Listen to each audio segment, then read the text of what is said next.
Hi மக்களே, welcome to Lalitha kitchen. இன்னைக்கு குடமிளகாய் சட்னி செய்யலாம். வாங்க எப்படி செய்யலான்னு பார்க்கலாம். தேவையான பொருட்கள்: குடமிளகாய், சின்ன வெங்காயம், சின்ன சைஸ் தக்காளி, துருகிய தேங்காய், கருவேப்பிலை, கொத்தமல்லி, பூண்டு, காஞ்ச மிளகாய், கொஞ்சம் புளி, கடலைப்பருப்பு, உளுத்தம்பருப்பு. ஒரு கடாயில் எண்ணெய் ஊற்றிட்டு கடலைப்பருப்பு, உளுத்தம்பருப்பு போட்டு நல்லா வதக்கிடுங்க. பூண்டு, காஞ்ச மிளகாய், புளி போட்டு கருவேப்பிலை போட்டு நல்லா மிக்ஸ் பண்ணிக்கோங்க.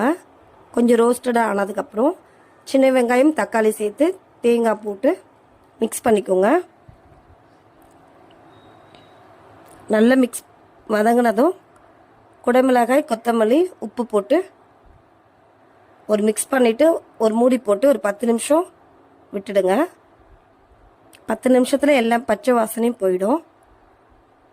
ஒரு சின்ன பிளேட்டில் மாற்றி ஆற போட்டுருங்க. ஆறுனதும் மிக்சி ஜாரில் மாற்றி ஃபைன் பேஸ்ட்டாக அரைச்சிக்கோங்க. தாளிப்பு ரெடி பண்ணி தாளித்து மிக்ஸ் பண்ணி இறக்கிட்டா ஹெல்த்தியான டேஸ்டியான குடைமிளகாய் சட்னி ரெடி. குழந்தைங்களுக்கு எப்பயுமே குடைமிளகாய்னா பிடிக்காது. சில குழந்தைங்களுக்கு இந்த மாதிரி சட்னி செஞ்சு கொடுத்தீங்கன்னா விரும்பி சாப்பிடுவாங்க.